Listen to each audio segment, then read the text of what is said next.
Fala pessoal, hoje eu estou com um convidado muito especial aqui, tá?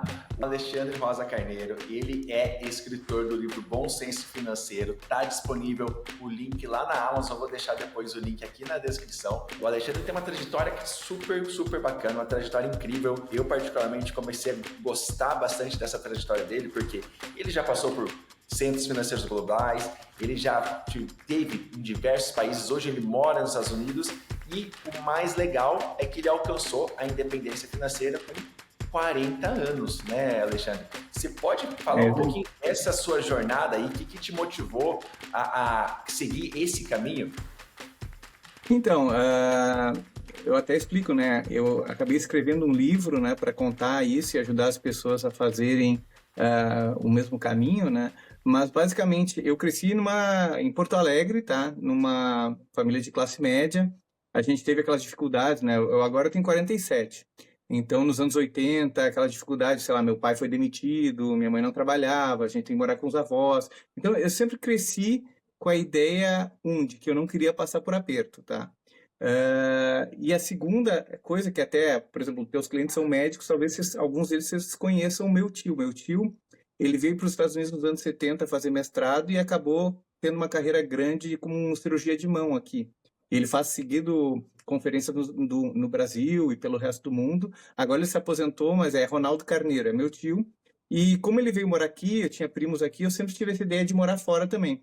Então, quando eu fui definir minha carreira, né, tipo, saindo do colégio, eu queria alguma coisa que me possibilitasse morar fora, e ao mesmo tempo, tipo, sempre tive essa ideia de ter a minha independência financeira. Na fila, a gente era muito novo, né? Tipo, eu decidi o que eu ia fazer na fila do vestibular. Muita gente queria que eu fizesse medicina, porque eu era super bom de nota, eu passei em primeiro lugar segundo lugar no vestibular. Então todo mundo, não, faz medicina, tu vai passar tranquilo, bababá, tem teu tio lá, daí tu vai para os Estados Unidos. Mas na época eu não gostava tanto da parte, eu gostava muito de exatas, matemática e física, e eu não era tão de biologia, tipo. Eu sei que vocês sofreram muito no decorar todos os músculos da anatomia, né? Os médicos, né? Não tu, eu sei que tu fez direito. Mas os médicos têm uma carreira que, assim, demanda bastante de tempo de estudo também. Eu estava com um pouco mais de pressa eu fiz engenharia mecânica, porque eu pensava na época que, pô, tem a NASA, eu adoro ciências, um dia eu quero trabalhar na NASA. E, e foi uma coisa que eu não escolhi, né? Quando eu me formei em primeiro lugar. Aí me convidaram para fazer um mestrado, eu comecei a fazer um mestrado em engenharia mecânica mesmo, só que surgiu lá um cartaz na faculdade do Rio Grande do Sul lá, dizendo, é um programa trainee para entrar num banco europeu, né, um banco global. Falei, pô, o salário era bom, tudo, vou entrar nisso aí. E eu fui um dos poucos selecionados para essa turma, era de umas primeiras turmas de trainee, e daí depois fui a carreira no banco, né, que é uma coisa que até no centro do país é bastante comum, a pessoa fazer engenharia para eventualmente ir para o mercado financeiro. Mas no Rio Grande do Sul não era uma coisa que pensava de fazer engenharia, era para trabalhar como engenheiro e trabalhar, sei lá, na Gerdau, numa empresa de petróleo, etc. Então não era uma coisa que eu imaginava quando estava crescendo, assim. Mas aí eu fui, daí é aquele negócio, nunca. Quer perguntar alguma coisa? Pode perguntar. Eu ia falar que você saiu de quase médico, foi para engenheiro, é, e depois terminou no mercado financeiro. Isso. Mas daí é aquele negócio, tipo, uma vez que eu entrei para esse mercado, daí então eu quero estudar isso. Daí eu fiz, durante os fins de semana, para não perder receita, eu fiz um mestrado na Universidade Federal também, mas era um mestrado profissional, então era sextas e sábados. Então também fiz o mestrado, aí depois passei em seleções internas do banco, onde eu passei uma seleção para ir, que eu comecei como trainee na área de cartões de crédito. Aí embora tenha. Cartões de crédito. Daí, assim, embora é interessante, putz, todo esse marketing, né, para vender a coisa. O que eu falo agora, não tomar crédito, né? Mas na época eu estava naquele lado vendo o que eles faziam para vender. Quanto mais as pessoas gastassem, para eles melhor, né? Você saiu do lado que você Então, estava querendo que o pessoal tomasse crédito e hoje você não quer que as pessoas tomem crédito. na verdade, é que eu consegui ver dessa forma que acaba sendo um atraso na tua vida, né? Ficar tomando crédito, comprando coisa através de crédito. Mas daí eu passei em vários processos internos do Banco Seleções, eu não quis eu tinha um salário super bom, eu consegui ser realocado depois em Porto Alegre de volta, né? O primeiro ano eu fiquei em Curitiba, depois fui para Porto Alegre, mas eu não quero ficar acomodado aqui, né? Eu ia ter uma carreira boa, ia eventualmente tá super bem no Brasil, mas aí tinha um processos internos, internacionais, processo de seleção, eu entrei, daí sim, daí eu fui um dos três selecionados do Brasil, não, dois selecionados do Brasil, para ir para esse programa internacional na tesouraria, que é uma área do banco mais, digamos assim, voltada a investimentos, a lidar com dinheiro do próprio banco, atender grandes clientes, etc. Então eu fiz esse treinamento que daí foi em Londres, em Nova York, no México, e fui realocado em São Paulo. Fiz um bom trabalho em São Paulo, me chamaram para Nova York de volta. Depois fiz um bom trabalho em Nova York, me chamaram para Hong Kong para abrir uma mesa de América Latina lá. Depois fazer mais coisa em Londres. E eventualmente eu voltei para o Brasil. Mas mais por uma questão pessoal. Eu acho que tu leu no livro lá, a gente tinha uma dificuldade de engravidar. A gente precisou fazer um tratamento, tentou em Hong Kong, não deu certo, tentou em Londres, não deu certo. Eu falei para os meus superiores lá, olha, eu preciso ir ou para os Estados Unidos ou para o Brasil, que lá eu sei que está mais avançada essa parte de IVF, né, de FIV, né? Então, daí eu fiz isso, deu tudo certo, e eventualmente meu banco local foi vendido meu banco, o que era global, a parte local foi vendida para um banco local. Aí eu já pensei, putz, eu já estou numa parte da minha carreira, já fiz todo esse investimento durante a vida inteira. A gente quer voltar para os Estados Unidos para ter uma oportunidade melhor para os nossos filhos, etc. Vou sair do banco, que eu não estou tão, digamos assim, tão contente como eu estava antes. E daí a gente decidiu ir para cá e eu já vim como, digamos assim, independente. Não parei de trabalhar, arranjei outras coisas para fazer aqui. Quer dizer, eu parei de trabalhar, né? Mas, tipo, eu Você não já tenho foi, na aquela. verdade, independente financeiramente, sem precisar trabalhar. Isso, mas surgindo algumas oportunidades de investimento, que eu abri empresa aqui para comprar alguns imóveis ou coisa do tipo. É um trabalho, mas assim, me gastava 2, 3 horas por mês, assim. Eu comecei a fazer o que eu gostava. E depois daí surgiu a ideia do livro mais tarde. Mas basicamente essa é a trajetória, que é longa, mas é importante, eu acho, que as pessoas entenderem, né? E desde o princípio, desde o meu primeiro salário, eu guardava no mínimo 20% do que eu ganhava. Que era uma coisa que eu não tem um número, tá? O ideal, assim, o que eu sugiro é pelo menos 15%, e dá para começar mais tarde, não tem problema. Até fiz uns cálculos aqui, depois eu falo para vocês. Mas a minha carreira depois, principalmente quando foi avançando, a gente tinha compensações bem elevadas. Então teve ano que eu vivi com 10% do que eu ganhava, entendeu? Então dava para guardar muito dinheiro. Óbvio, o cara pode optar por gastar tudo, né? Mas é, mas basicamente é isso. Eu lembro que uma das coisas que você falou no livro, que você mencionou que 80% desse sucesso financeiro, na verdade, vem de comportamento, né? Você pode dar mais exemplo disso, cara? Como que você acredita que esses comportamentos, eles influenciam, né? E são cruciais para alcançar essa independência financeira? Claro, com certeza. Tipo, é exatamente isso, é se acostumar. Em primeiro lugar, o que é o comportamento principal que tu tem que ter? É criar um orçamento, gastar menos do que tu ganha, já se planejar para deixar um certo montante desde o começo sendo investido, e tu com disciplina investir mês a mês, as coisas se multiplicam muito, né? E o comportamento de pequenas coisas. E eu sei assim, por exemplo, eu tenho amigos que são médicos, eu tenho muitos amigos que estão no mercado financeiro que ganham muito dinheiro, e eles caem, assim, na minha opinião, caem nessa, né? Caem nessa de, putz, eu tenho que ter o melhor carro, eu tenho que morar no melhor lugar, quando eu viajar, eu tenho que viajar de business, eu tenho que pagar no hotel mais caro, porque eu tenho que contar depois para as pessoas que eu fiz isso. Então, tudo isso são comportamentos destrutivos. E às vezes a pessoa, putz, eu não tenho. Que nem criança pequena, né? Criança pequena prefere pegar um chocolate agora do que 3 daqui a 1 hora. É a mesma coisa com a gente. Tipo, eu preciso comprar esse carro agora, então eu não estou com dinheiro disponível. E isso vale não só para médico, mas para todo mundo. Então eu tomo um empréstimo, eu vou pagar o carro em 72 vezes. Daí no fim, o teu carro, que é um bem que em 5 anos vai valer metade do que valia, tu na verdade pagou o dobro por ele. Então esse tipo de comportamento que é diária, uma coisa diária, não precisa assim, todo mundo chamava, tu é pão duro, tu não gasta como tu deveria gastar, tu ganha muito dinheiro, blá blá blá, mas é uma escolha minha, e eu respeito a escolha dos outros. Tu quer pegar e adiar tua aposentadoria para daqui a 30 anos, faz o que tu quiser, mas respeita a minha escolha também. Tipo, eu prefiro viver um pouquinho mais frugal aqui, não sei se a palavra existe em português, mas com mais, digamos, simplicidade. Assim, pelo meu crescimento, eu também nunca fui uma pessoa que me interessou muito por marcas, então eu não tinha gastos grandes que eu queria ter, entendeu? Então, Entendi. basicamente é isso. E essa questão do comportamento também, desses exemplos que você foi dando, né? Você acha que isso aí também são um dos desafios que os médicos e que todo mundo tem, né?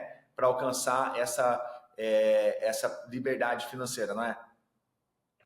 Sim, com certeza. E eu vejo, por exemplo, eu tenho alguns amigos médicos e eles, assim, eu vejo um deles ganha muito dinheiro. O cara tá super bem. ah, Só que eu vejo eles aí, quando eu vejo ele tá cada mês num país diferente, viajando disso, eu falo para ele, cara, guarda um pouco mais, não precisa gastar tanto, mas eu respeito, gosto é gosto, né? E eu acho que assim, tem vários truques, né, que eu mostro ali no livro para melhorar o comportamento. Sempre que tu for gastar algo que é frequente, mesmo que seja pequeno, calcula quanto tu vai gastar por ano. Por exemplo, assim, tem gente que vai lá, ah, não, eu gosto de tomar o café no Starbucks. Sei lá se tem Starbucks aí que eu vi que estava fechando aí no Brasil, mas que seja. Tem Aqui é muito Starbucks. comum, a pessoa Ainda tem. ainda tem. Eu acho que eu li em algum lugar que pelo menos boa parte das lojas ia fechar, mas que seja, vou vou lá e gasto R$ 30 por dia. Mas R$ 30 por dia, quando tu multiplica por 250, que tem dias úteis, é dinheiro, entendeu? É R$ 7.500 por ano. R$ 7.500 por ano, eu tenho que grossapar para tax, né? Eu ainda pago tax no que eu ganho para chegar nesse valor. Então eu tenho que ganhar 11, 12 mil reais por ano para pagar o café na padaria, entendeu? Então esse é um dos truques que tem. Ou tu pensa para coisas maiores, eu vou comprar uma TV nova. Ou eu vou jantar naquele restaurante chique que é sushi, não sei o que, é R$ 1.000 a janta, eu e minha esposa. Quantas horas eu preciso trabalhar para pagar esses R$ 1.000? Vale eu pagar? De repente eu tenho que trabalhar. Tudo bem, o médico ganha muito dinheiro, tem que trabalhar 3, 4 horas, mas vale? Ou para quem não ganha tanto assim, eu tenho que trabalhar um dia para pegar e pagar esse jantar, vale a pena? Isso é uma pessoa que ganha bem para o Brasil, pessoa que vai ganhar R$ 30.000 por mês no Brasil, é um ótimo salário, muito acima do que é para entrar no 1% aí do Brasil, né? Ou no 10%, desculpa, mais rico. Se eu não me engano, eu li uma pesquisa, 10% mais ricos do Brasil ganham em torno de 15, R$ 16.000 por mês. Que é um valor, assim, digamos, já está nos 10% mais ricos. E aí tu vai Sim. ficar gastando R$ 500 para almoçar num lugar mais chique, né? Vale a pena? Ou vale a pena botar? Porque uma das coisas que também mostra o livro é o poder dos juros compostos. E esses juros compostos precisam de tempo para funcionar. Então, se tu pegar, eu até calculei aqui para falar, médico tem um bom salário, tudo. O cara consegue economizar talvez R$ 5.000 por mês. De repente, torre em outras coisas. Mas 5.000 por mês, se o cara botar e deixar lá 30 anos, botei aqui até para ver.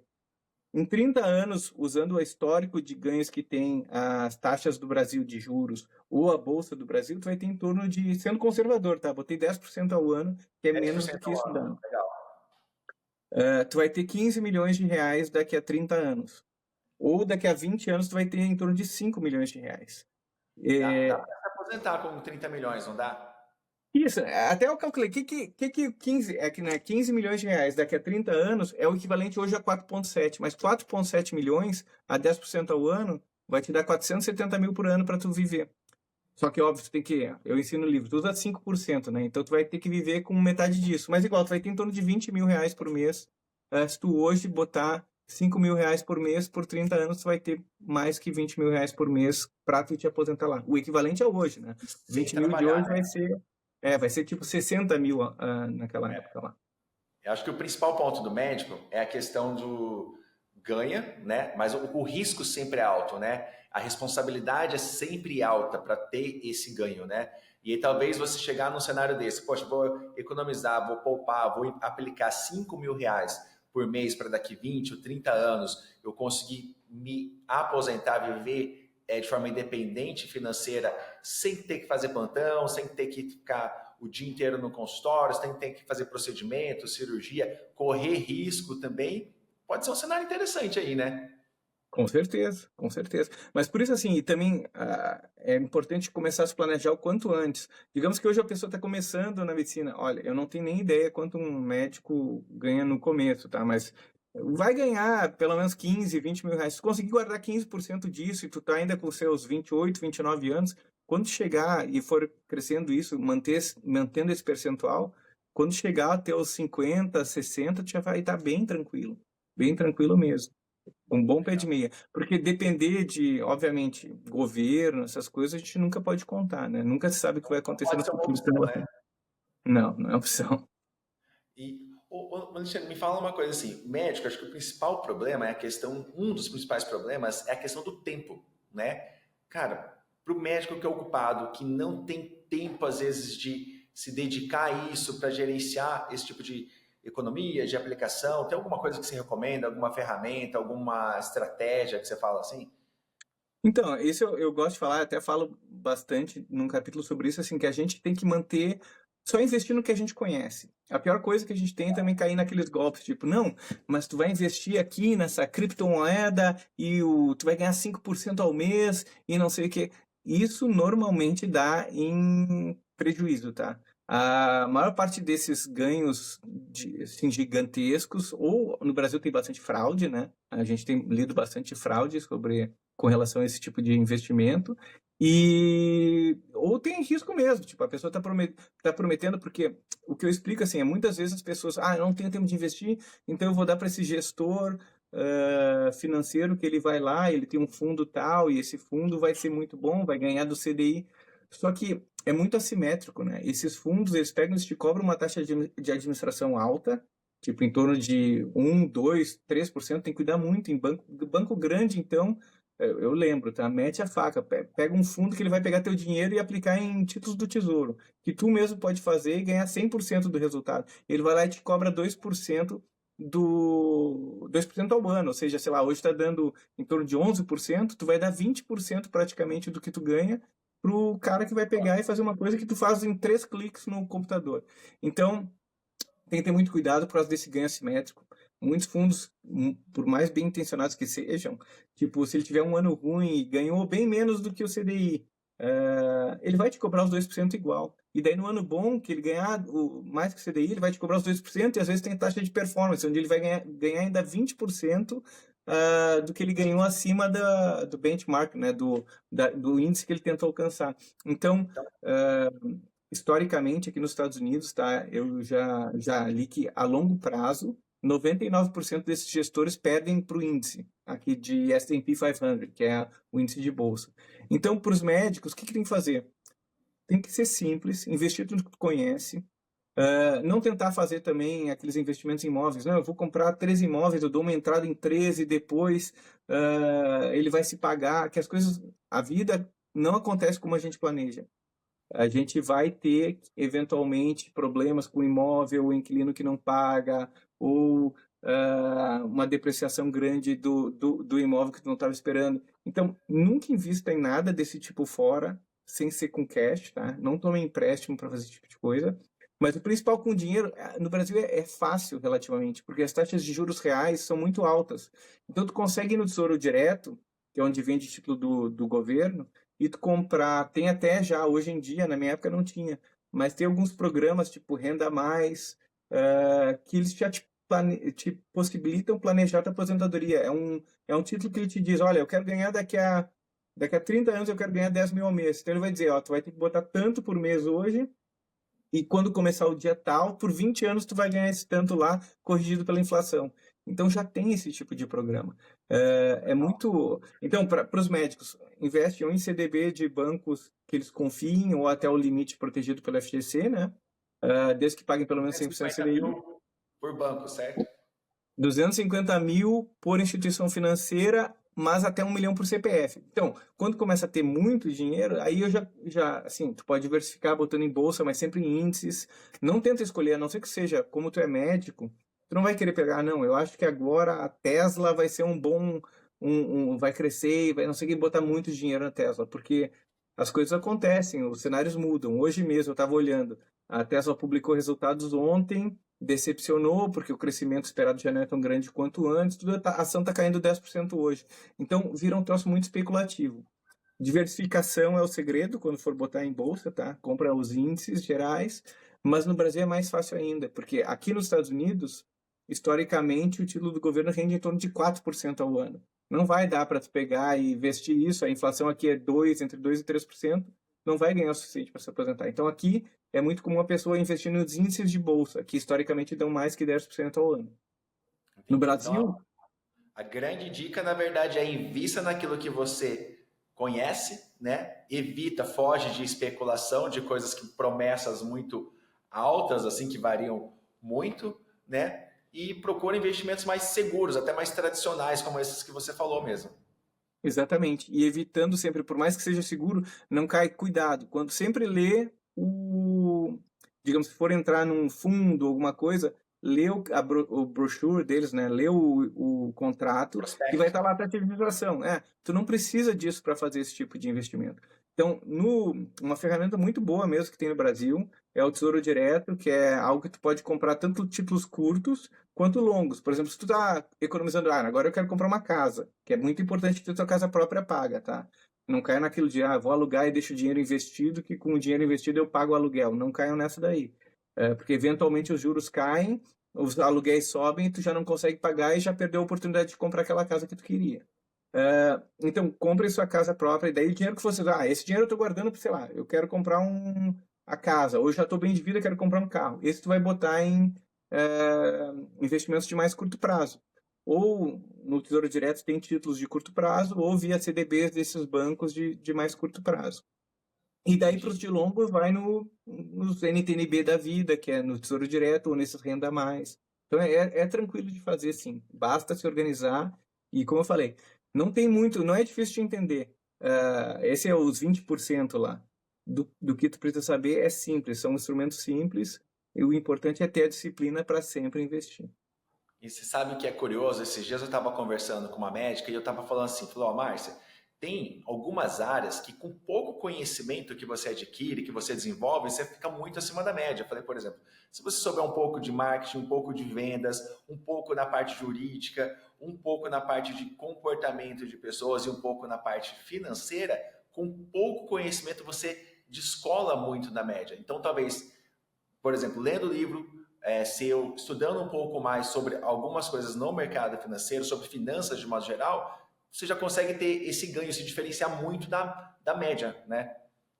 Não, com certeza. E assim, e poder fazer as coisas e decidir por si só, né? Não ficar ouvindo tanto, porque sempre tem a nossa cultura, né? É sempre de pegar e influenciar as pessoas, por mais que seja bom intencionado, o teu amigo vai dizer, não, pô, tu merece, tu trabalha aí 12 horas por dia. Eu trabalhei 12 horas por dia por 20 anos. Tu trabalha 12 horas por dia, tu merece, tu vai lá e tu compra um carro novo, não precisa esperar, vai tomar um empréstimo. Sempre tem aquelas dicas, né? Tipo, as pessoas têm que entender que toda hora que elas estão tomando uma dívida, que normalmente vai ser mais do que o dinheiro que elas têm investido, tá? Vai de juros, elas estão dando dinheiro fora, estão jogando dinheiro fora, dando para o banco, dando para a loja, dando para. Então, isso atrasa muito a chegada da independência financeira. É muito mais importante tu pegar e, olha, ou mesmo assim, putz, já tenho um dinheiro bom, quero comprar um carro legal. Guarda esse dinheiro, mesmo atrasa um ano que seja, tu guarda esse dinheiro que vai ficar rendendo, tu vai lá e paga o carro à vista e pronto, acabou. Tu não precisa pegar e pagar o dobro do preço do carro, que é um bem que daqui a 5 anos vai valer metade do que tu tinha, do valor que tinha quando tu comprou, entendeu? Então, pode falar. Eu vou deixar eu te perguntar um negócio. Você falou que você chegou a trabalhar 12 horas aí por dia. Cara, é bem comum isso com médicos. Tem médico que trabalha 12, tem médico que trabalha 24 horas. Cara, como é que você equilibra esse lance da vida profissional, né, com essas metas financeiras, assim? Então, exatamente por eu trabalhar 12 horas por dia, na minha cabeça eu sempre disse, olha, eu quero parar de trabalhar o quanto antes, eu não quero ficar trabalhando 12 horas por dia, sabe? Eu tive filho, assim, hoje é normal, eu tive filho com 37 anos. Assim, eu não quero, tipo, ver eles por 2 horas por dia e de vez em quando fim de semana. Fim de semana, às vezes, não era comum, tá? Mas de vez em quando tinha algum projeto, tudo, eu tinha que ficar mais mais atento também. Isso mais lá para a época de quando eu morava em Hong Kong, Londres e tal. Mas sempre foi um objetivo meu, tipo, ao menos, eu não, mesmo que eu quero depois trabalhar, eu quero ter a possibilidade de trabalhar quando eu quiser, do jeito que eu quiser. Eu não quero ter aquela obrigação porque eu tenho as contas para pagar, eu ainda não tenho minha casa, eu ainda não tenho dinheiro para me aposentar. Então, foi uma das coisas que me motivou mais, tá? Tipo, esse negócio de 12 horas por dia, para mim, eu não quero sustentar isso por um longo período de tempo. E, cara, olha que interessante você falando isso, né? Tem muitos médicos que acabam procurando a gente e falam assim, Edson, poxa, eu quero sair do plantão, eu quero sair de tal determinado hospital, eu quero levar minha vida no consultório, porque eu sei que lá eu vou ter mais tempo para mim, eu vou ter mais tempo para minha família. Por isso que eu estou querendo, por exemplo, investir em marketing, né? E você vê que eu sempre brinco, né? Eu falo assim, eu aprendi um negócio muito legal. Tem um médico que participa de uma mentoria nossa e ele falou assim, Edson, o meu objetivo é jogar mais squash. Para eu jogar mais Sim. squash, eu preciso atender mais pacientes, fazer mais procedimentos, mais cirurgias nessa clínica aqui. Porque com isso, na verdade, fazendo mais aqui, eu vou atender menos no geral, eu vou aumentar o faturamento, no final vai acontecer o que? Eu vou ter mais tempo livre. É por isso que eu estou querendo investir na parte de marketing. Então, assim, sempre tem um motivo atrás, né? Nunca é só ganhar dinheiro, nunca é só conquistar mais pacientes, nunca é só isso. Sempre tem um motivo. E normalmente está ligado à família, a você mesmo também, né? E com certeza, tipo, a ferramenta mais importante que a gente tem para chegar na independência financeira é a nossa receita, né? Então, se eu consigo, quando eu estou mais jovem, como tu faz, aí, eu consigo mudar um pouquinho a minha carreira de uma forma que eu ganhe mais, foi o que eu fiz. Tipo, ninguém fala assim, putz, mas tu conseguiu tudo isso, te aposentou há 40 anos. Mas quantas pessoas saem da cidade que nasceu, estão todos os amigos e familiares e, pô, vou sozinho para Londres, depois para Hong Kong, depois para... Então, tem um sacrifício. Para médico, a mesma coisa. Tipo, no começo, obviamente, assim, se eu posso conseguir um pouquinho de trabalhar mais, ou eu consigo, como tu fala, focar naquilo que me dá uma receita maior pelo tempo trabalhado, que é a mesma coisa. É importante ver quanto aquilo custa por hora trabalhada, mas é importante também quanto eu ganho por hora trabalhada. Então, se eu consigo focar naquilo que me rende mais, vai acelerar também o meu processo de independência financeira, ou vai liberar um pouco de tempo agora para eu dar uma respirada, ter um balanço melhor, né, de vida e trabalho, etc. Eu acompanho aqui diversos médicos. Tem médicos, só para você ter uma ideia, Alexandre, que procura a gente, olha, o cara está na residência já. Pô, estou na residência, quero começar a fazer marketing e tudo mais. E normalmente você vê a trajetória, a carreira do médico começa no início meio que assim, topando tudo. Faço plantão, trabalho 12, trabalho 24 horas, estou aqui para o que precisar. E com o tempo, quando a gente começa a chegar com um perfil de médicos que tem mais ali entre 40 anos para frente, você vê que o posicionamento começa a mudar. Fala, ó, Edson, eu estou procurando vocês porque eu quero, na verdade, atingir um público diferente, eu quero fazer mais esse procedimento, eu quero fazer mais esse tipo de cirurgia. Por quê? No final, você tem um conforto maior, você acaba fazendo algo que você gosta mais, algo que te dá um retorno financeiro maior e que, na verdade, vai te permitir atingir outros objetivos, tipo jogar squash, tipo passar mais tempo com os filhos, tem outros objetivos, né? Então, assim, tem essa progressão. E, claro, isso tem a ver também com essa preparação, essa mentalidade. Poxa, preciso me posicionar melhor, ganhar mais para eu começar a pensar na minha aposentadoria, que curiosamente é algo que a maioria dos médicos que eu converso, pelo menos no dia a dia, começa a pensar só dos 40 para cima, né? Sim. Só dos 40 para cima. E você já fala, na verdade, o contrário, né, Alexandre? Começo de carreira já começa a pensar nisso e se planejar para isso, né? Com certeza, tipo, eu até explico os passos, né, que a gente tem que dar, né? Uma vez que tu tem o teu orçamento, que é superavitário, tu tem que pegar e não ter dívida nenhuma. Paga todas as tuas dívidas com exceção da casa, tá? A casa é o único bem. Por que isso? Porque a casa é o único bem que ao longo do tempo, em condições normais, ele se valoriza. Então, tu não tá tá substituindo um gasto, né? Em vez de pagar em aluguel, eu dei uma entrada e agora eu tô pagando uma prestação. Que se eu conseguir, eu acelero, pago a casa uma vez que eu pago a casa, aí eu não tenho aquele que é o meu maior gasto do orçamento. Eu posso usar tudo isso para acelerar ainda mais minha aposentadoria. Mas mesmo aos 40 anos, tipo, dá tempo, tá? Tem um período grande, e principalmente porque, sabe, depois dos 40, 45 anos, que também o médico, outras profissões, são um período que eles vão ganhar mais. Então fica mais fácil de, ao invés de se encantar, putz, agora eu não vou ter só um carro legal, vou comprar 13, agora eu não vou viajar, sei lá, de 2 vezes por ano, eu vou viajar 4. Então, ao invés de se encantar, é importante pensar um pouquinho no futuro e fazer esse planejamento. Legal. Então, assim, você fala muito da questão do carro, vi que você falou algumas vezes. Cara, carro é dívida, carro não é bem, não é patrimônio, você está arrumando uma dívida. Então, uma das suas dicas, eu vejo muito assim, estava conversando até com um outro médico amigo nosso, falou, Edson, o médico é assim, e talvez parecido com todo mundo, na verdade, né? Terminou a residência, ele vai procurar atrás de 3 coisas, principalmente se for homem, casa, carro e casamento.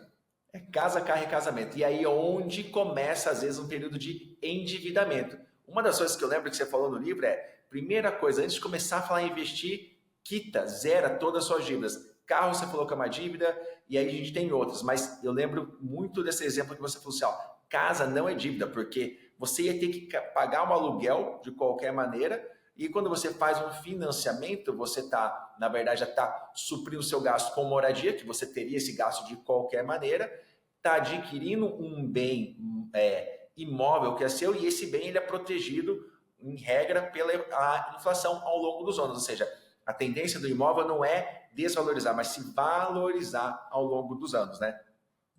Não, com certeza. Eu até dei uma olhada no que os imóveis valorizaram no Brasil nos últimos 20 anos e foi bem acima até do que que o CDI, se eu não me engano. Deu uma valorização assim positiva. Então é uma coisa que vale bem a pena. E é que eu falo de regra, outra regra que eu boto de carro, foi uma coisa que eu li aqui, que eu acho que realmente faz muito sentido, teus carros não podem ser mais do que 50% do que tu ganha por ano. Então, assim, ó, por exemplo, ah, uma pessoa que ganha, vou falar em dólares é mais fácil de falar, tá? Vou falar, uma pessoa que ganha aqui US$ 100.000 não tem que ter mais de US$ 50.000 em carro, barco, qualquer um desses brinquedos ou meios de locomoção que se depreciam. Por que Certo. acontece? Imagina, não, eu tenho capacidade para comprar isso, eu vou tomar um empréstimo, eu consigo comprar. Então, sei lá, eu ganho muito bem, eu ganho R$ 1 milhão por mês, mas eu vou lá e compro um carro, 2 carros de 400 cada. Daí, daqui a 5 anos, esses 800 mil viraram 400. E tu que pegou empréstimo, tu pagou, sei lá, 1 milhão por eles. Então, 1,5 milhão, sei lá, por eles, entendeu? Então, assim, esses 700 mil de diferença que tu deveria ter pago à vista se perderam. Tu deu para o banco, deu para não sei o quê. E aquele bem que valia 800, hoje vale 400, entendeu? Então, eu não tenho muita ideia de como está o preço de carro, mas eu sei que tem carros aí não muito luxuosos que devem estar por esse valor. Eu vou Tipo, te e dar a outra coisa uma ideia importante. de preço de carro no Brasil. R$ 80.000 é o carro popular. Nossa. Então, essa é uma coisa interessante. Por exemplo, eu era. A pessoa tem que ter aquele know-how, parar de se importar tanto com o que que as outras pessoas pensam, tá? Quando eu voltei de Londres para o Brasil, na última transferência internacional, eu já tinha capacidade, assim, para independência financeira. Estava trabalhando porque eu gostava do meu ambiente, ganhava muito bem e tal. Mas eu fui lá e comprei um carro, que eu morava em São Paulo, a minha esposa, óbvio, tinha receio de negócio de segurança, então um dos carros era blindado, mas eu comprei um utilitário, era um Dodge Journey. E o outro carro que eu usava para ir pro banco era um HB20. Eu comprei um carro que, putz, eu vou comprar um carro que é popular, vou e volto do trabalho, não quero chamar atenção para ser assaltado, botei aqueles insufilme, não sei o quê, mas era o carro, assim, do meu cargo lá no banco, com certeza era o pior carro, entendeu? Mas não me importava, falaram, pão duro, não sei o quê, tá tudo bem, tipo, é minha escolha, vocês vão trabalhar, sei lá, de repente 10, 20 anos mais que eu tô tranquilo não desperdiçando dinheiro com isso. E óbvio que o Legal. ideal mesmo é se tu ainda não tem uma quantidade já de dinheiro suficiente, é nem comprar carro novo, que a maior depreciação acontece nos 2 primeiros anos. Compra um carro de 2, 3 anos que vai estar bom e vai funcionar para o que tu precisa, que é chegar de um lugar para outro, né? Você sabe que eu vi essa dica com um outro médico, ele falou assim, Edson, eu só compro carro que tem de 3 a 5 anos. Por quê? É o carro que você está desvalorizado comparado com o novo, está com uma pouca quilometragem e dificilmente vai ter algum tipo de problema, alguma coisa. Mas você ganha muito no preço e na negociação, né? Ele falou assim, eu Com não compro certeza. mais carro novo. Ele falou desse jeito. Eu só Né? compro E o com carro certeza. daqui a 5 anos.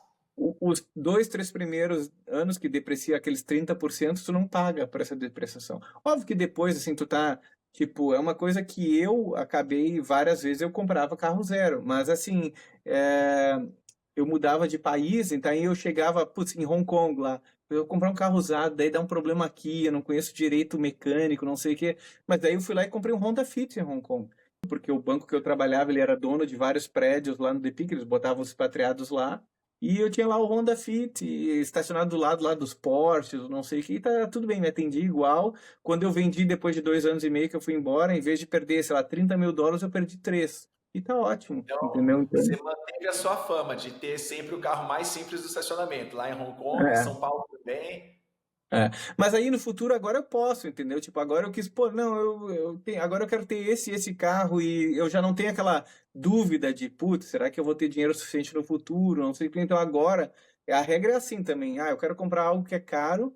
Se eu tenho dinheiro para botar no meio da sala e queimar e não vai mudar minha vida, aí eu compro, entendeu? Basicamente é isso. É o ratio. Ah, vai ser 1% do que eu tenho. Então compro, não vai fazer diferença.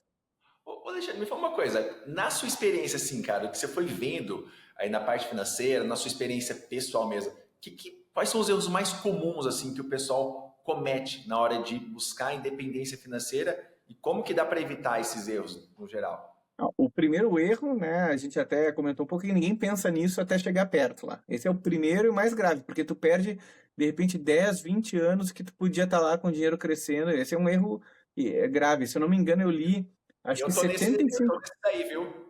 Então, eu acho que, se eu não me engano, tipo, 75% ou 80% das pessoas abaixo de 30 anos não pensam em aposentadoria, que é um erro, entendeu? Quanto antes tu começa, melhor.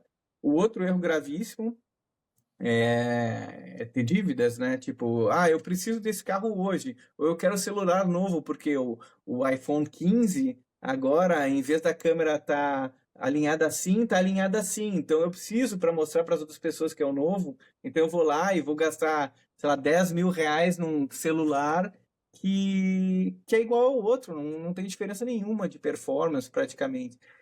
E a pessoa se endivida para isso. Então esse é o erro, né? Cair é, também nesse negócio de ter que impressionar os outros, de não viver sua vida. No momento que a gente pega e parar de se comparar com o outro, mas o meu colega, o médico, tá andando no carro tal, então eu preciso andar no carro tal também. E hoje em dia é pior ainda, né? Com as mídias sociais, a pessoa se compara. Não, mas eu sou médico, eu ganho bem, mas sei lá, o Neymar tem o carro não sei o quê. Pô, se eu conseguir um empréstimo, eu compro o carro do Neymar. Eu não sei se alguém pensa assim, mas tem gente que pensa, sabe? O problema é que o nosso nível de comparação, que antes era, sei lá, os vizinhos, os colegas de trabalho, agora virou o mundo inteiro. Então, as mulheres olham lá, Kim Kardashian usa bolsa tal, Chanel não sei o quê. Então, eu quero a bolsa da Chanel. Assim, eu tenho pessoas que eu não consigo entender, mas muita gente pensa assim, né? E a gente tem que parar de se comparar. Deixa ela com a Chanel, fica tu com o dinheiro lá investido, que daqui a 20 anos essa tua Chanel virou um ano para tu morar aposentado, entendeu? Basicamente isso. E, ô Alexandre, me fala uma coisa, assim, falando de investimento, mas de um jeito diferente. Qual que foi, assim, o melhor e qual que foi o pior investimento que você já fez? Eu estou falando de investimento que pode ser investimento de dinheiro, pode ser investimento de tempo, de energia ou qualquer outro recurso, assim. E como é que você decidiu fazer isso também, esse tipo de Não, investimento? então, é aquilo que eu falo, tipo, às vezes o investimento, assim, o pior investimento monetário que eu fiz, na verdade, foi vender uma ação antes dela explodir. Por exemplo, eu tinha um bom volume de Amazon em 2010. E só que eu Ah, morava em Hong Kong, daí de madrugada tinha, digamos assim, o mercado ficava aberto de madrugada, a ação subiu uns 20, 30%, eu botei, vou vender, vou botar um stop gain, né, que se chama assim, se a ação cair um pouquinho mais para eu garantir o que eu ganhar, o que eu ganhei já, ela vende automático. Vendeu e logo depois subiu um monte. Aquele valor, se eu não tivesse vendido hoje, era tipo 60 vezes o valor que eu tinha investido, que era um não dinheiro dava para bom, né? saber, pô. Não dá. Não, então, mas assim, esse é o que o monetário foi maior, foi vender uma coisa que eu tinha. Mas óbvio, por exemplo, o que serve de lição mesmo, esse foi um caso à parte. Mas o que serve de lição, por exemplo, quando eu vim para cá, uma das coisas que eu fui fazer, eu tinha uns amigos abrindo um restaurante e era um setor que eu não conhecia, então eu fiz aquela burrada, vou investir num negócio que eu não conheço.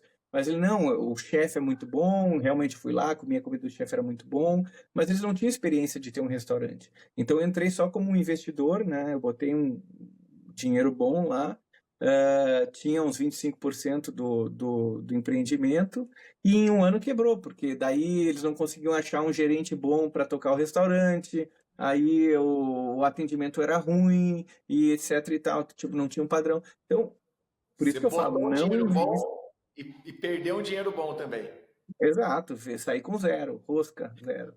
E E, interessante e você daí falar isso, porque aprendi a lição, né? Tipo, assim, o mais importante é aprender com o erro dos outros. Então, aprendam com o meu erro, não errem para aprender. É bom também. Se aprender errando, também ok. Eu não faço mais isso, não vou investir em nada que eu não conheça bem.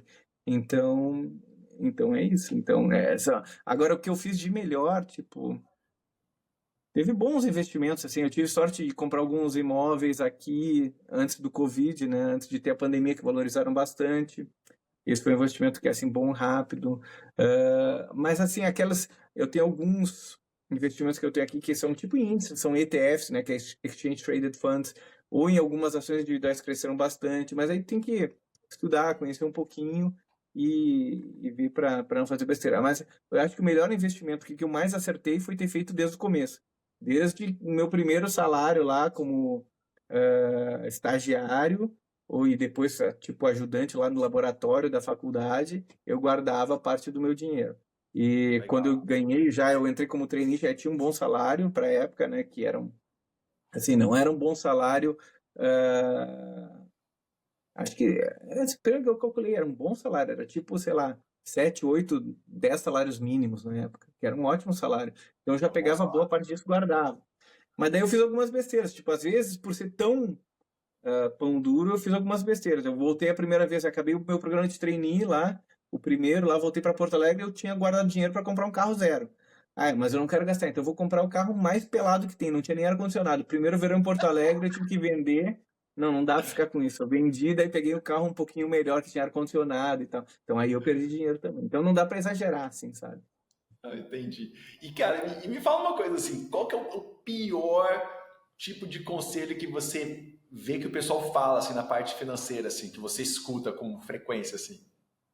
Putz, tem bastante, assim, ultimamente, então, aquelas pessoas que te digam assim, não, cripto vai ser ótimo, não sei o quê, mas por quê? Ninguém sabe por quê. É especulação total. Ah, não, porque todo mundo está comprando, não sei o quê. Mas isso é que nem pirâmide, não tem nenhum lastro. Então eu fui ler um pouquinho sobre cripto, e eu li sobre cripto quando começou, em 2010, 2011, e eu li aquilo, pô, mas não tem nenhum lastro, isso aí é algo artificial, que está sendo usado só para fazer. A maior parte era tipo dark money, né? Que é tipo para pagar tráfego, pagar coisas que são ilegais, lavagem de dinheiro. Então, não quero nada disso. Óbvio que se eu tivesse comprado, na época que eu olhei, tava 80 centavos um Bitcoin, né? Imagina se eu tivesse, vou gastar $1.000 aí, comprar aí uns 800 Bitcoin e pronto.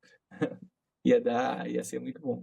Mas mas todos os conselhos que são tipo, vai porque tu merece, não, tu tem que, não espera, todos esse tipo de conceito Tem que tem ficar que, esperto. exato, fica esperto com esses conselhos, a pessoa até te quer o bem mas assim, ó, outra coisa que eu falo no livro, quantas pessoas tu consegue contar que tu tá realmente indo bem no teu trabalho, tá ganhando bem, ganha um aumento, são pouquíssimas. Então, ouve o conselho dessas pessoas, são pessoas que tu confiaria para pegar e comprar. Ah, putz, tive um ano ótimo, ganhei um baita bônus esse ano, ganhei, ou como médico, putz, agora eu entrei numa clínica nova, ou abri a clínica tá dando certo, tô ganhando, sei lá, 300 mil por mês. Essa pessoa que você consegue contar são as pessoas que daí, de repente, tu consegue ouvir o conselho de volta também. Legal, legal. Assim, uma das coisas que é importante, assim, quando a gente começa a falar de poupar, de investir, de guardar patrimônio, como que, assim, na sua experiência, alguma dica, algum conselho, assim, para proteger esse patrimônio? Então, uma das coisas que tu falou até, tu mencionou, o que que o médico faz, né, quando se forma, tudo tá pensando em casar, comprar casa. Uma das coisas importantes no casamento, tá? Eu falo um pouquinho da experiência. Tu tem que ter o mesmo objetivo também. E muita gente também acaba pegando e separando. Ah, minha esposa é médica também, eu sou médico, cada um tem sua conta, cada um ganha. Eu pago o aluguel, ela paga a escola dos filhos. Esse tipo de coisa acaba não funcionando, tá? Se vocês estão juntos, no Brasil, o normal é casamento em comunhão parcial de bens. Se acontecer alguma coisa no futuro, tu já vai dividir na metade. Então, trata como se fosse uma coisa, entendeu? Vocês Entendi. vão atingir os objetivos muito mais rapidamente. E, obviamente, vocês vão combinar. Putz, mas eu gosto de comprar tal coisa. Separa um pouquinho no orçamento para aquelas coisas que eu chamo de mad money. Coisa que um não vai questionar o outro, Eu mas ia que pedir para não. você falar sobre o Mad Money, cara. Eu ia pedir para você falar sobre isso. Explica esse conceito, essa ideia do Mad Money, que é muito legal, assim. E aí é legal isso, principalmente para casais, né? Sim, exatamente. Quando tem um objetivo em comum, né? E ao mesmo tempo, para não ficar se irritando, como, a minha esposa foi lá sei lá, na Zara ou na loja tal e voltou cheia de sacola. O que que é isso? Quanto foi? Não sei o quê. Eu e minha esposa, até porque quando a gente casou, eu estava em Nova York e a gente mudou para Hong Kong. Então ela, digamos assim, perdeu. Ela trabalhava, ela era dentista, ela é formada em dentista, ela não podia exercer em Hong Kong e ela estava começando a fazer trabalho de atriz e tal também, e ela perdeu isso. Então, assim, para a gente não brigar, vamos estabelecer um limite dentro do orçamento que seja razoável, cabe no nosso orçamento, não vai atrapalhar nossos outros objetivos, a gente já não tinha dívida, vou continuar investindo igual, mas até tanto por mês, cada um de nós tem esse dinheiro que é o mad money. Tu pode comprar em qualquer coisa e ninguém vai questionar. Se eu quiser pegar e comprar o quinto computador da casa, eu posso. Se ela quiser comprar 10 blusas, uma de cada cor diferente, ela pode, sem o outro questionar. Então, isso funcionou bem pra gente. E aí, quando queria um item mais caro, guardava alguns meses do Mad Money. Eu queria uma bolsa. Aí guardava alguns meses e comprava a bolsa que era um pouco mais cara. Etc. E aí funcionou bem. Acho que funciona bem para os casais esse tipo de ferramenta, digamos assim. Legal, legal, bacana. E uma das coisas que eu vejo assim que é bem comum aqui no Brasil, né, tem muito médico que começa a carreira com alguma dívida mais relacionada à parte educacional, né? Qual que é a sua visão sobre isso, equilibrar esse pagamento de dívida com o início dos investimentos? Então, primeiro, paga todas as tuas dívidas, tá? Se tu ainda tem dívida estudantil, e aqui nos Estados Unidos é super comum, tá? Na verdade, acaba sendo uma indústria que acabou mesmo, assim, se exportando para o Brasil. Aqui as faculdades aumentam cada vez mais o preço. O governo federal garante e possibilita empréstimos para as pessoas que estão lá com 18 anos e às vezes querem fazer cursos que não têm assim uma performance de pagamento no futuro, mas o cara, sei lá, vou para Harvard fazer sociologia e vou gastar US$ 300.000 para fazer isso e dão um empréstimo. Só que depois a pessoa fica lá ganhando pouco e tendo que pagar aquele empréstimo gigante. No Brasil, assim, pelo menos no caso dos médicos, ao menos é uma profissão que te dá um potencial de ter um bom salário, etc. Então, o que eu falo nesses casos, se teve que tomar empréstimo, aí é o primeiro foco. Tu tem que pegar, aperta o cinto mesmo, tipo, ainda mais que tu tá no começo, tu é jovem, vai morar com alguns roommates, né, com algumas outras pessoas, colegas de trabalho, até porque para quem sai da cidade, para quem sai da sua cidade ou sai da casa dos pais, é difícil também pegar e ficar sozinho o tempo inteiro, né, quando tá em casa.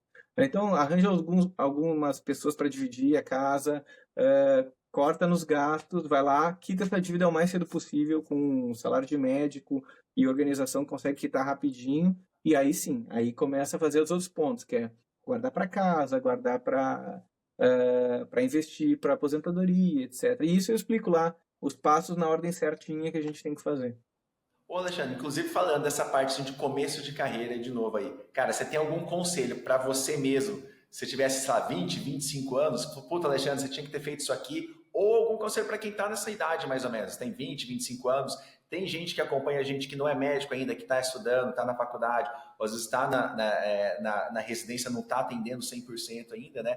Então você tem algum tipo de conselho pro pessoal que está nos 20 a 25, assim, até uns 30? Eu, Não, eu acho que vale a pena, obviamente, coisas que eles já fazem, muitos, assim, querem procurar algo que gostam de fazer, mas algo que dê uma recompensa boa também. Isso, obviamente, as pessoas já devem estar fazendo.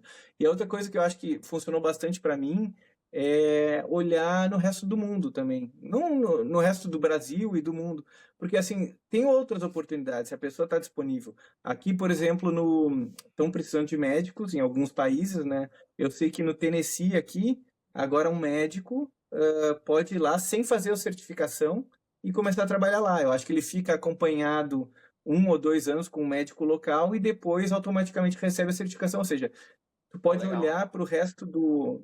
E até mesmo do Brasil, porque às vezes, assim, tem lugares muito saturados, sei lá, São Paulo, Porto Alegre, Rio de Janeiro, onde a maioria dos médicos se formam, talvez é mais difícil tu pegar e começar a ganhar dinheiro e estabelecer um nome. Eu me lembro que muitos amigos meus que eram médicos iam para o interior. Putz, se eu vou no interior do Rio Grande do Sul, ou se eu vou no interior de São Paulo, tudo lá tem um caminho muito mais aberto para eu criar minha clínica ou começar a atender. E basicamente é isso, arranjar não ficar com medo da mudança, assim, sabe? De, putz, eu for para aquele lugar, mas é longe dos meus amigos, não sei o quê, mas se tu conseguir uma carreira melhor, eventualmente tu vai ter novos amigos lá. Os teus amigos de verdade, os meus amigos de verdade, desde a época que eu saí de Porto Alegre, continuam sendo meus amigos. Então, esse tipo de coisa, eu acho que é importante, tá? Abrir um pouco a cabeça e não ficar focado só naquele. Tu tem que fazer o que é melhor para ti e tentar ser, digamos assim, resiliente para aguentar as mudanças. Legal. E o conselho para quem já passou dos 40 é começa a se planejar imediatamente aí para aposentadoria, né? Não é Se nem não começou, eu aposentadoria, espero fala assim, em vez de falar aposentadoria, fala para independência financeira.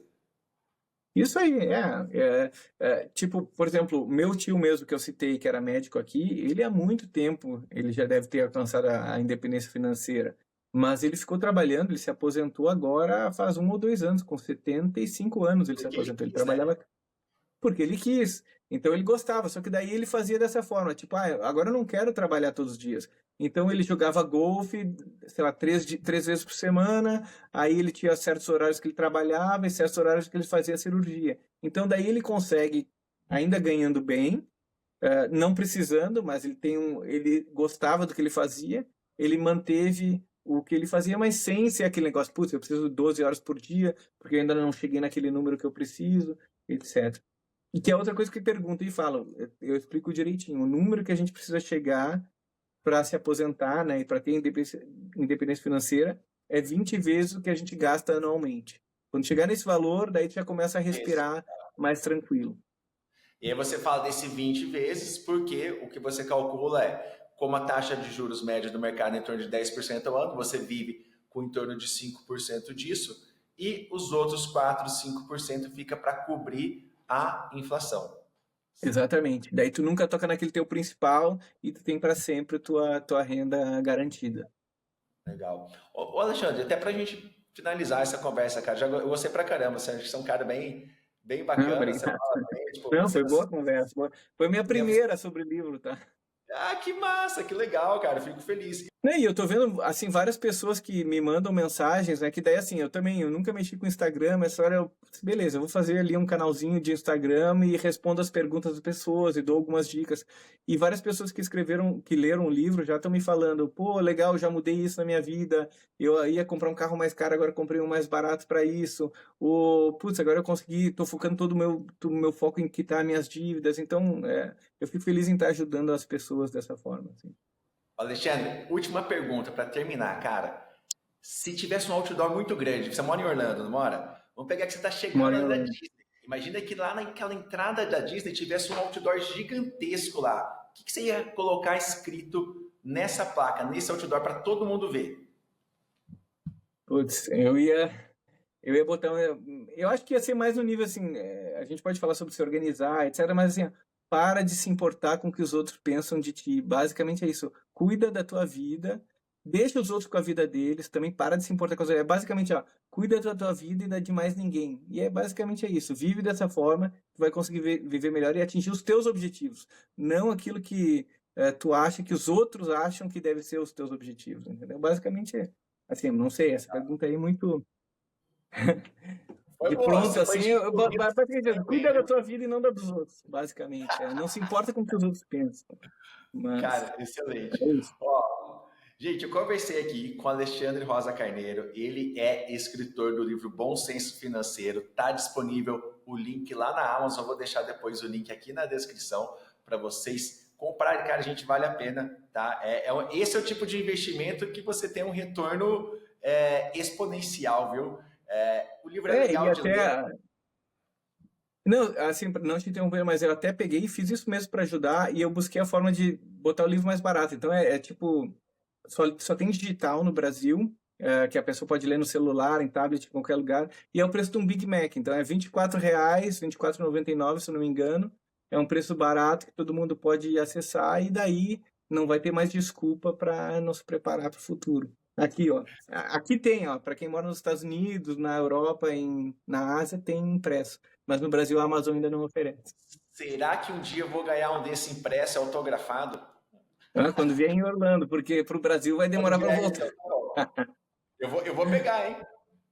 Boa, pode pegar sim. Ó, Alexandre, cara, valeu demais pela conversa. Gostei bastante, cara. Eu acho que foi legal. Acho que você mandou super bem nas respostas. Para mim, cara, pelo menos foi um bate-papo mesmo, assim. Foi uma Não, mas essa conversa. é a ideia.